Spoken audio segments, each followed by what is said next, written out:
So numbers are boring, but if they make you nervous, then they are ignored to the suffering of others. Last night, 13 people were shot in a Chicago park, including a 3-year-old boy hit in the head. This is not rare there.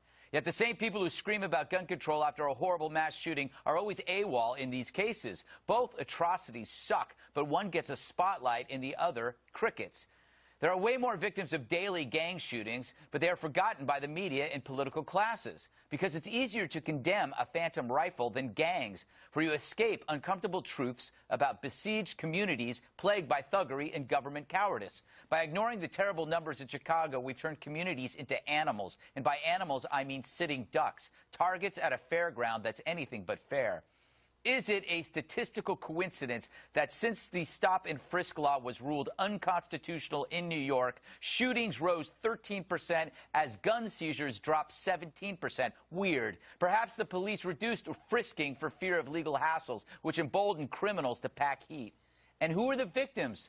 Look at communities where stop and frisk was used. It's the minorities who get hurt. So ending stop and frisk, it's a racist dream.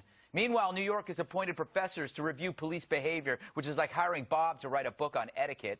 I doubt they see the numbers, too. Although stats speak louder than words, it's doubtful anyone will listen. If there's no microphone nearby to boost a career, then why bother? I liked it. Speaking of microphones, this is a press conference. Gary McCarthy, superintendent of the Chicago Police, had a presser talking about the shooting last night. Based on ballistics evidence at the scene and information and intelligence from the scene, we believe the weapon used in this incident was an assault-style rifle with a high-capacity magazine. And based on evidence and our initial interviews with witnesses, this appears to be a gang-related shooting. However, that by no means justifies or lessens the seriousness or the nature of this particular event. So, Eric, this is an interesting statistic. FBI calls Chicago the murder capital of the world. They've had 500 murders compared to New York's 419. But Chicago is New York is 3 times the size. More popular, right. Yeah. They'd have to have 1,000 more murders. Murder rate is another way of saying that is the murder rate is more than triple the New York murder rate.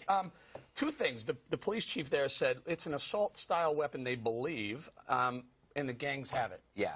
No crap, Chief. That's the problem. Is the gangs have the assault weapons, and they want to take people who want to defend themselves against high-powered weapons out of the hands of innocent Americans. Because the gangs will always have assault weapons. It's illegal to have one. Yeah. They'll always get something it. out there with the monologue. The stop and frisk hasn't gone away. The cops can still stop and frisk. They just have a different standard to adhere to when they make the stops. And also, it's only been like a month.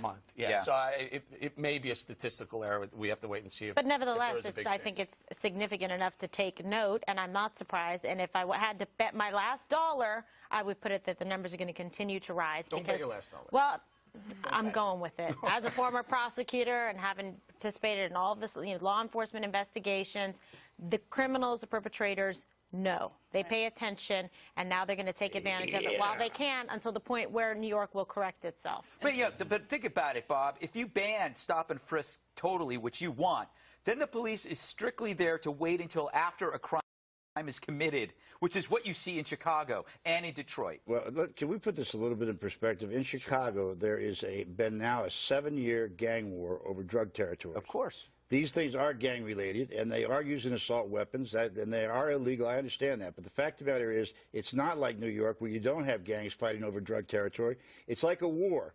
And I also want to give the Chicago police a lot of credit. They've gone into these areas and done the best they possibly could, but they're up against thousands and thousands of gang members who are fighting it out for drugs that are highly profitable for them. You're getting a very difficult time doing something with that. Right, but the problem with that is, look, the police have been there. They've tried everything that they can. You've had a couple people come in and talk about why gangs are bad, but the fact is, unless you allow people in these communities to help themselves, they're never going to get out of it. The gang war will never end unless you allow these people to protect themselves and to fight back, and that's never going to happen with the gun control that they have. Here's a statistic for you, speaking of minorities, Greg.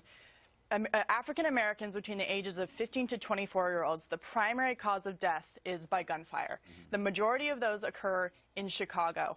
It's gang-related, but it also has to do with this idea that seeking of prosecutions, Chicago is dead last when it comes to prosecuting gun crimes. So guess what that does? Guess what that does? When criminals are not prosecuted, let me finish. Let me just finish real quickly. When criminals are not prosecuted for gun crimes, guess what? They don't get inputted into the background check system that everyone claims to love. So then they go forward and commit even more crimes if they're using guns that they even purchase legally, which they're not. And so based on all of those things, you have to let the community help themselves, and you have to prosecute gun crimes, or it's never going to change. Explain to me how you want the people to defend themselves. You're talking about letting them all have guns, right? If they want one. Okay. Yeah. I want to be clear on that. We want law-abiding citizens to have guns, not the gangs. Outside of D.C., Chicago probably has the most stringent gun control laws in the country. And how's it working out for them? Because they get, like in D.C., for example, they get them in Virginia and bring them into Well, because the criminals will always have them. That's the bottom line. You're just preventing law-abiding people from getting it and exercising their Second Amendment rights. Not only 3 times New York, the murder rate in Chicago is probably 5 times the national rate. It's New York has pretty strict gun control laws, doesn't it? Yeah, and they've had low murder rates. Well, there you go. How come gun control? But what I don't understand is how come gun control advocates only go after the NRA and not gangs? It's not a question. I mean, I go after gangs all the time. But no, you shrug, Bob. You go, oh, it's just gangs. No, They're doing the best they can. What I say, well, they are. What would you do about gangs? What would you do about 1,000 guys, 1,000 prisoners, 1,000 bloods? I would aggressively prosecute those people, the criminals that have the guns. You think they're not doing that because they aren't enforcing the law in the sentences. These guys are getting out.